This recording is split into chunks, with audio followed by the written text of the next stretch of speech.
Hello, you beautiful magical people. So I am I am changing my introduction. Like the more research I do with witches online, the more I feel like I am stealing other people's words because I did not do my research beforehand. So I am going with beautiful magical people since there is another UK witch that uses you beautiful souls.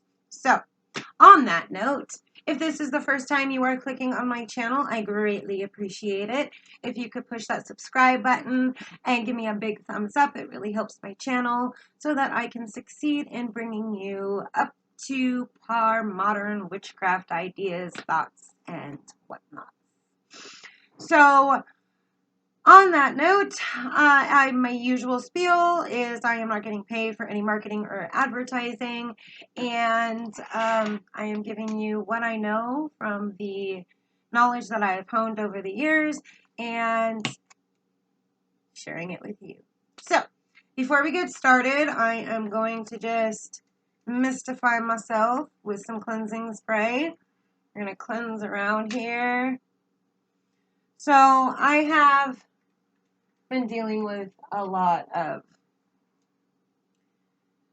stuff. So I didn't want to do this episode without a bit more research for you guys to go off of, but I'm doing it anyways, and I am going to be using my phone as a reference so I can make sure that I give you the correct information.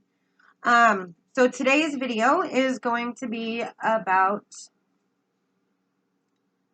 the dark side, our dark side, aka shadow work. So I have been doing shadow work for about 9 months, solid, which is kind of why I've accumulated so many journals, because I write so freaking much. So there are a million ways to do this, but we're going to start with a general description. Now, this was coined from Carl Jung. I don't know if I'm saying that right. I did a lot of work, and I did hear about this way back when in college in psych class, and I always have known that, of course, there is a dark side to each one of us. Those are our bad habits, whether that be physical, emotional, thoughts.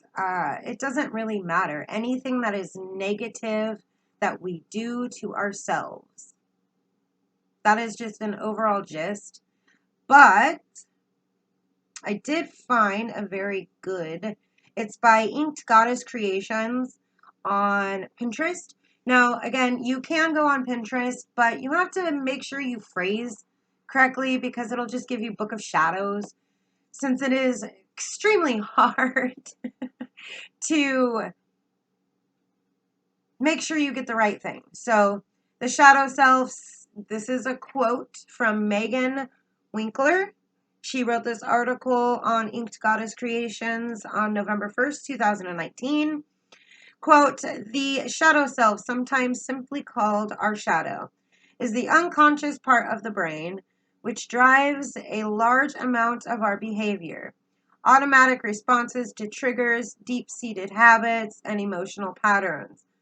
Live in this shadow self, but as we progress in our spiritual paths, it's important not to suppress or ignore our shadow self in an effort for self-improvement."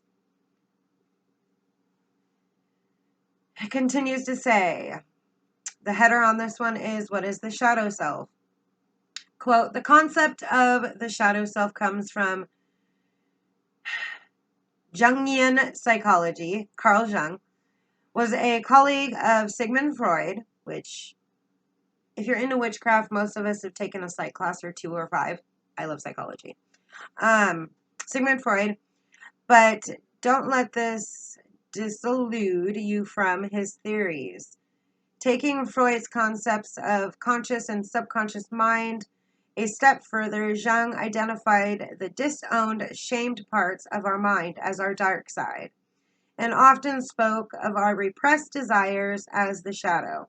Today, we understand the shadow work tackles challenging the task of fixing old patterns and acknowledging our darker and more wicked sides as part of a larger whole, end quote. So out of all of my research, I really found that one to be very wholesome, very straight to the point.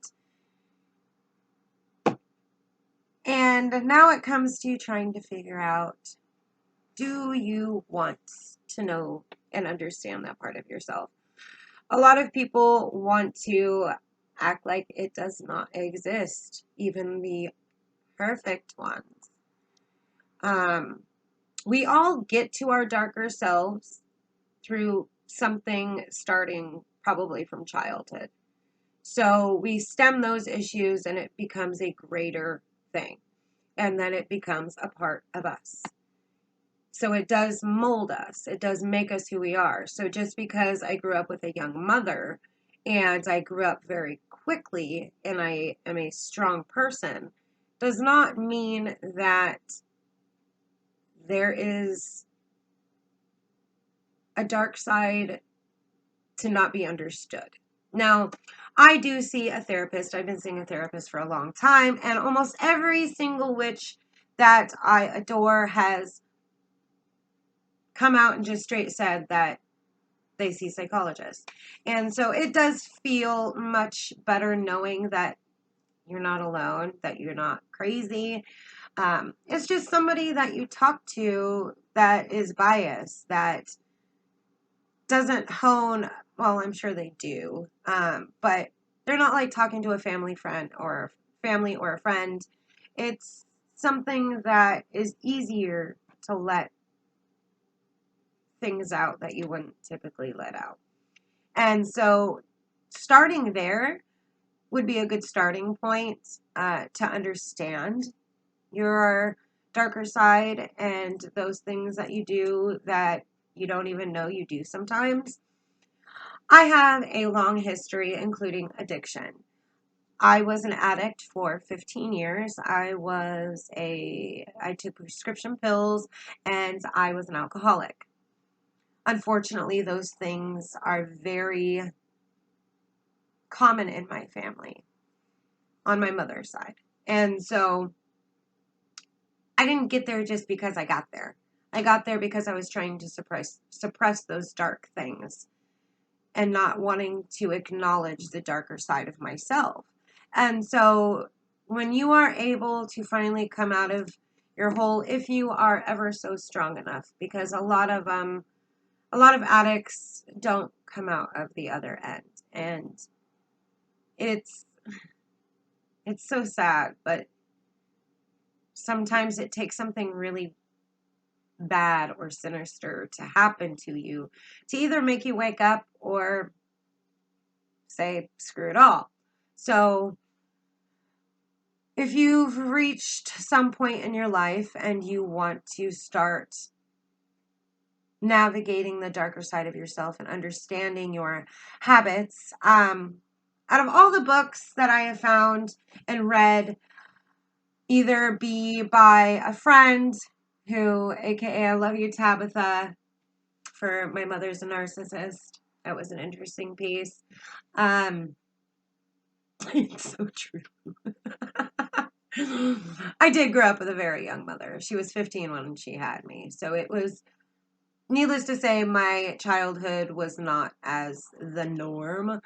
And I was the oldest one. So I held a lot more responsibility than probably anybody in my household, since my story is pretty deep and sad, and I don't want all that sadness. So I did manage to crawl out of the hole, and I did manage to become a pretty awesome mother to a child that is on the spectrum.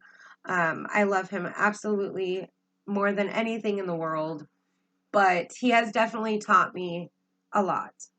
Children do that to you. You change in a way that is unexplainable, and people without children will never, ever understand anything you do, ever, until they have a child of their own. So if you are not with child, enjoy it, because your life will be flipped upside down. And you're just going to be like, wow, go. Doesn't matter how many books you read. There's really no manual. So it is an interesting process. So either way. So out of all the books I've read, there are a couple, which let me click on her real quick. So I do have a couple of references, but I do have one very favorite one that is pertaining to specifically witchcraft and the dark side. And then she also gives a lot of hoodoo spells, would be my, so a lot of conjure work versus witchcraft. So if you are kind of interested in hoodoo, I would definitely go with that recommendation. It is an amazing book. And I have it on Audible and in print, but it's on its way. A friend bought it for me, so I am patiently waiting. Either way, Debbie Ford wrote a lot of books back in the 90s, and she was actually very frowned upon for her work with the dark self. She really lived one hell of a life until she managed to find that. And her story is very sad, and well, you know, we all have sad stories. But when you can actually write about it and help others, that's the bigger plus. So hopefully I will get there soon. Either way, it's by Debbie Ford and it's called The Dark Side of the Light Chasers, Reclaiming Your Power, Creativity, Brilliance, and Dreams. So this book was actually written back, I believe, in the 90s, and then she rewrote it and then redid the cover. And I believe this one came out in, I want to say the mid-2000s. So no, it just gives the original 2010. So 98, and then she rewrote it in 2010. So it is a very good book, and she definitely makes you feel like you're not alone, because she is a very famous, known woman with a lot of books that have to do with your dark side. This is the first one, I believe, in a three-parter. It's not technically a three-parter, but they do kind of coexist together. So I really do like that one as a reference, but it does not really have anything to do with witchcraft. And it's been extremely hard to find anything that pertains to the dark side and witchcraft, because this is a psychological thing. But because us as witches or magical people, we are always trying to make ourselves better, to enlighten, to be a better self, so that we can kind of clean the slate of karma, I guess. I mean, that's kind of how I take it.